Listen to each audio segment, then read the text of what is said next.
Your non-compete agreement that you signed when you started with your employment is something you need to address before you start your side business or take a new job. I'll give you a few tips on what you're looking for. So every single state actually has different rules on what is enforceable for non-competes. I'm here in South Carolina in Charleston, so kind of use that as a framework. What you're looking at is things that are overly broad in most states. So if you are cutting hair from downtown Charleston and your non-compete says you can't cut hair anywhere in the state of South Carolina, it's probably going to be too broad. Also things like, is it too long in time? So are we looking at 12 months where you can't do it? Or are we looking at 3 years? Most states, South Carolina definitely has this, most states, it has to protect the business. It can't punish someone or trap them into employment. It just needs to be protecting that business. So if an employee was paid to set up relationships with clients, or there was thorough training, and the business says, well, we need to protect these relationships because this person was paid to develop these, and they're the ones who developed them, and they were paid for several years to do that. There is some time frame that's reasonable to say, okay, well, you shouldn't be able to lift these relationships that you were paid to develop and move them over. It's fair, people can understand that. What you're looking for is to make sure you're not violating that non-compete in a way where your employer will go after you. Here's a few tips if you're dealing with a non-compete and wanting to start a side business.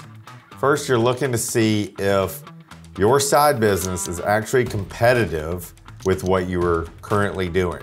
Usually a non-compete will define what that competitive activity is. Is it the same thing, or is it determined to be competitive in your agreement itself? So go to the agreement and look to see what it says. It's usually called restricted activity.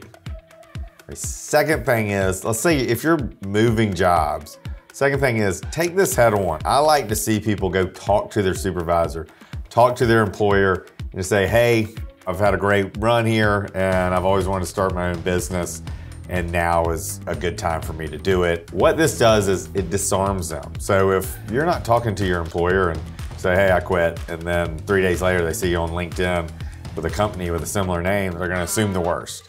So be honest, but also you can disarm people and say, hey, look, I'm looking to do this. And then you'll also know immediately whether you think they're going to enforce that non-compete.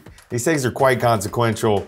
So unfortunately, you might have to get a lawyer in your state to take a look at these. You can do a little bit of research online, but a lot of times you want to know what you're dealing with before you go and talk to your employer. But that's the lay of the land. Anything that is too broad, you probably have an argument to get rid of, but it's still a contract that you signed. And here's another thing. These don't usually go away. So if you're dealing with it now, you'll be dealing with it in a couple years. There is legislation out there about whittling down non-competes on a national scale, but until that happens, you're going to be dealing with the same agreement. Make sure you know what it says and try to come up with a plan on how you can start this business even with this non-compete. A lot of times that means understanding it and then going to your employer and trying to figure out a plan. All right, those can be a little bit stressful. Don't let this stop you. You want to just take it head on, figure out how to know what's in there and still start your business. So, hope that helps. Go get them.